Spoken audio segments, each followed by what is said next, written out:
Le président de la République reçoit un rapport présentant les points de vue et positions des partis politiques et des forces vives de la nation concernant le prochain dialogue national.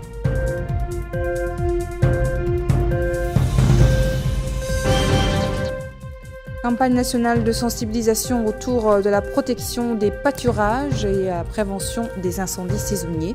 Le ministre de l'Élevage organise dans ce sens une série de réunions dans les deux Hauts.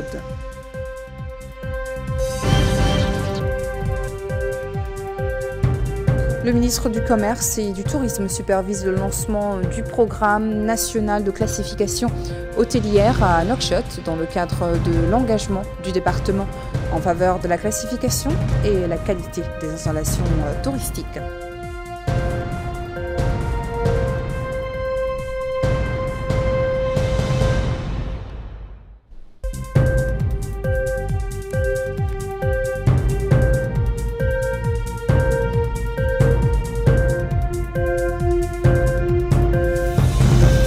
Bonsoir et merci de joindre à nous pour ce journal. Le président de la République, Mohamed Ould-Cheikh Al-Ghazouani, a reçu aujourd'hui du coordinateur du dialogue national, Moussa Fall, un rapport présentant les visions et positions des partis politiques, des forces vives du pays concernant le prochain dialogue national.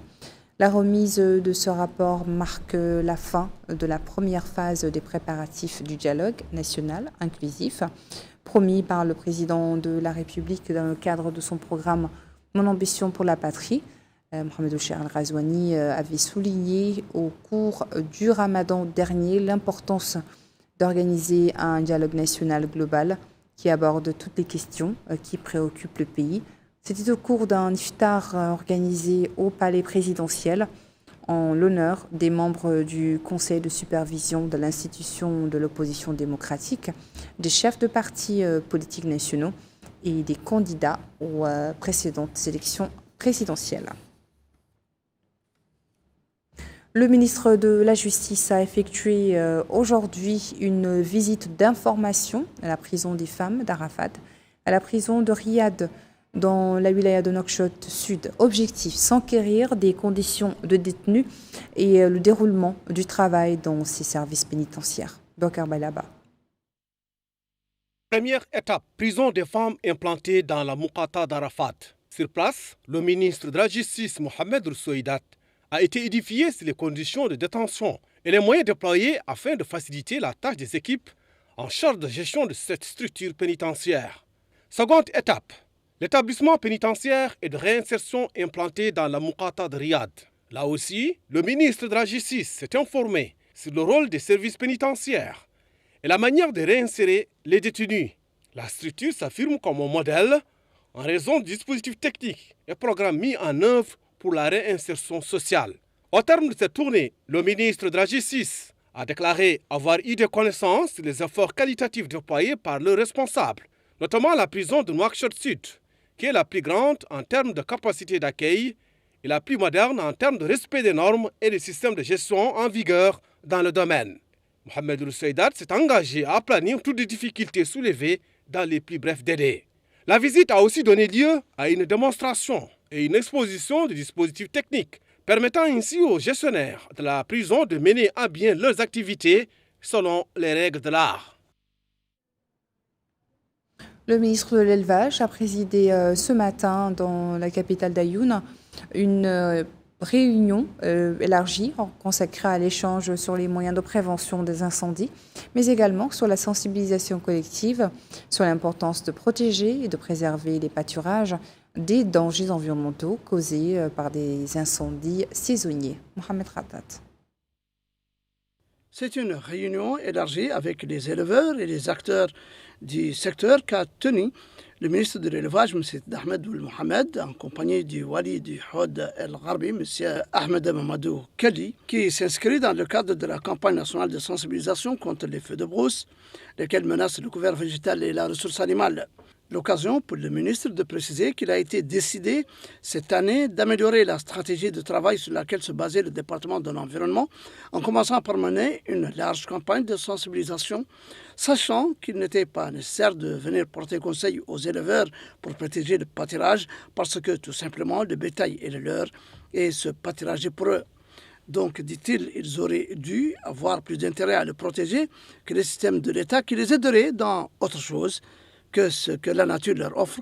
Grâce à Dieu, la pluie tombe et le couvert végétal pousse sans rien coûter. C'est pourquoi cette année, nous avons voulu intensifier la sensibilisation auprès des gens sur la gravité de ce phénomène. Cela est beaucoup moins cher que d'éteindre les incendies et bien moins cher que les conséquences résultant de ces incendies saisonniers. Il a souligné que la protection des pâturages contre les incendies constitue un pilier essentiel pour la durabilité de ce cheptel. Pour leur part, les éleveurs ont, dans leurs interventions, demandé la mise en place d'une stratégie visant à protéger le pâturage et les cheptels contre les incendies et autres risques et maladies en faisant participer les acteurs locaux pour déterminer les tracés des lignes de protection contre les feux de brousse et créer des projets de développement leur permettant d'éviter le nomadisme transfrontalier afin de préserver cette richesse nationale. Dans la wilaya du Hod al-Sharqi, le ministère de l'Élevage poursuit sa campagne de sensibilisation au danger des incendies et leur impact négatif sur les pâturages dans les Muqata de Timbedra et Djigeni. Rahmaba. Cette initiative vise à alerter les populations locales sur les conséquences graves des incendies sur le cheptel, les moyens de subsistance des éleveurs et l'économie pastorale du pays. Lors de son intervention, le ministre a insisté sur l'importance de préserver la richesse que représente le cheptel national, dont une grande partie est concernée dans les deux Hod. Il a rappelé que malgré les effets positifs de la saison des pluies sur les pâturages, ces derniers deviennent particulièrement vulnérables aux incendies en période sèche, mettant ainsi en péril les ressources pastorales. Le ministre a présenté des statistiques préoccupantes sur les incendies enregistrés dans plusieurs wilayas et muqata'a du pays, soulignant l'urgence d'une réponse collective et coordonnée. Il a également appelé à intensifier les actions de sensibilisation, seul moyen, selon lui, de prévenir efficacement les feux de brousse. Les responsables locaux, représentants des services techniques, notables et membres de la société civile présents à cette rencontre ont unanimement reconnu la gravité du phénomène. Ils ont salué cette campagne et ont réaffirmé leur engagement à mobiliser les communautés pour protéger les zones de pâturage. En marge de cette tournée, le ministre a visité l'usine de lait relevant de son département où il a reçu des explications sur son organisation, son fonctionnement ainsi que les difficultés rencontrées sur le terrain. À Nouakchott, les travaux d'un forum sur le lancement du programme national de classification hôtelière ont démarré aujourd'hui. Ce programme, organisé par le ministère du Commerce et du Travail, vise à définir les critères de classification des établissements d'hôtellerie et touristiques du pays et la qualité des services fournis. Maïmounalo. Renforcer le système touristique conformément aux normes internationales en vigueur dans ce domaine, en réponse à la vision globale de développement du tourisme dans le pays et de modernisation des services hôteliers, tel est l'objectif de ce lancement du programme national de classification des établissements hôteliers. Dans son allocution, Madame la ministre du Commerce et du Tourisme, Zainabou Ahmedna, a souligné que le lancement de ce programme constitue une avancée assurée vers la construction touristique moderne. Est une invitation à faire de chaque établissement hôtelier une vitrine honorable du pays et de chaque service une expérience mémorable. La ministre a appelé les différents acteurs du secteur à s'engager avec sérieux et responsable dans le processus de classification et de qualité, précisant que cette démarche ne vise pas uniquement la conformité aux normes, mais la création d'une hospitalité mauritanienne authentique de niveau international. De son côté, le chef du département d'ingénierie de la Fédération du commerce et du tourisme, El Khalil Woul Mokhtari, a souligné que le secteur hôtelier constitue l'un des piliers fondamentaux de l'industrie touristique nationale, représentant la première vitrine du pays et son véritable reflet. Des présentations ont été faites par des experts dans ce domaine pour exposer les bases solides permettant d'obtenir la classification. En marge de ce forum, la ministre du Commerce et du Tourisme a visité une exposition de plats traditionnels sur lesquels les élèves de l'école d'hôtellerie et de tourisme sont formés afin de préserver notre patrimoine culinaire et le promouvoir à l'avenir. Le président de la Cour des comptes a tenu ce soir une conférence de presse pour présenter le rapport annuel 2022-2023 de la Cour. Au cours de la conférence, le président a expliqué que la publication régulière de ce rapport constitue un acte de transparence et de responsabilité qui reflète la volonté, dit-il, commune de l'État et de la Cour des comptes de bâtir une administration plus efficace et plus intègre. Hamid Ahmed Taleb a en outre précisé que ce rapport est le fruit d'un travail collectif et systématique des juges de cette institution, faisant remarquer que chaque observation a été analysée à la lumière des réponses des administrations concernées avant d'être approuvée par la Chambre consultative. Le président a expliqué que ce rapport s'appuie sur une méthodologie précise qui comprend notamment une planification annuelle des missions et des revues, des audits sur pièce et sur place dans les ministères, des établissements publics et des collectivités locales, des audits financiers et de performance et de conformité, et une phase de présence permettant aux responsables concernés de répondre aux commentaires et d'approuver le rapport en salle de consultation avant sa soumission.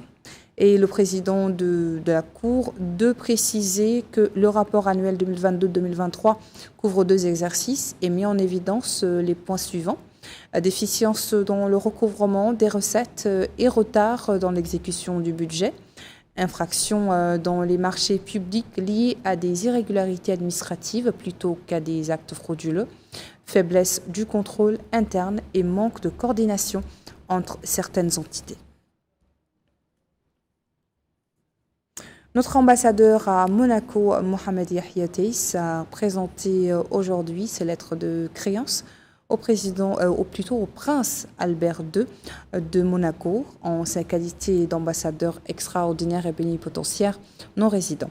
L'ambassadeur a exprimé sa fierté quant au niveau de relations de coopération existantes entre notre pays et la principauté de Monaco, soulignant son engagement à travailler avec les autorités monégasques pour les développer et renforcer les services à l'intérêt plutôt mutuel, tant au niveau bilatéral que multilatéral. De son côté, le prince Albert II a chargé notre ambassadeur de transmettre ses salutations et son estime au président de la République, Mohamed Ould-Cheikh Al-Ghazouani, souhaitant au peuple mauritanien davantage de progrès et de prospérité.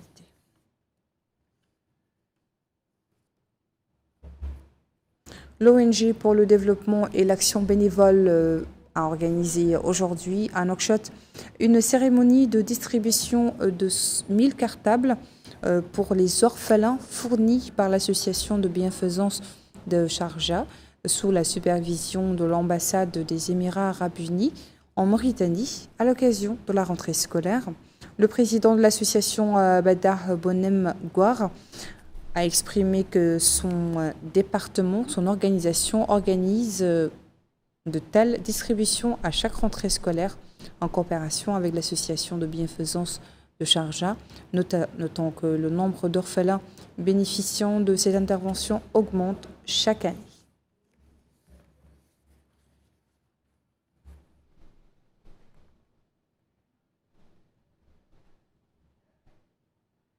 Voilà qui marque la fin de notre édition. Merci à vous de votre attention. Le rappel des principaux titres. Le président de la République reçoit un rapport présentant les points de vue et positions des partis politiques et des forces vives de la nation concernant le prochain dialogue national.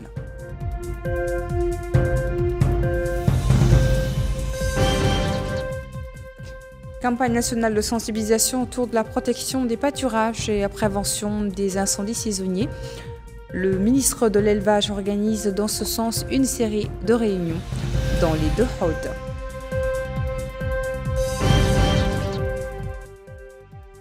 Le ministre du Commerce et du Tourisme supervise le lancement du programme national de classification hôtelière à Nouakchott dans le cadre de l'engagement du département en faveur de la classification et la qualité des installations touristiques.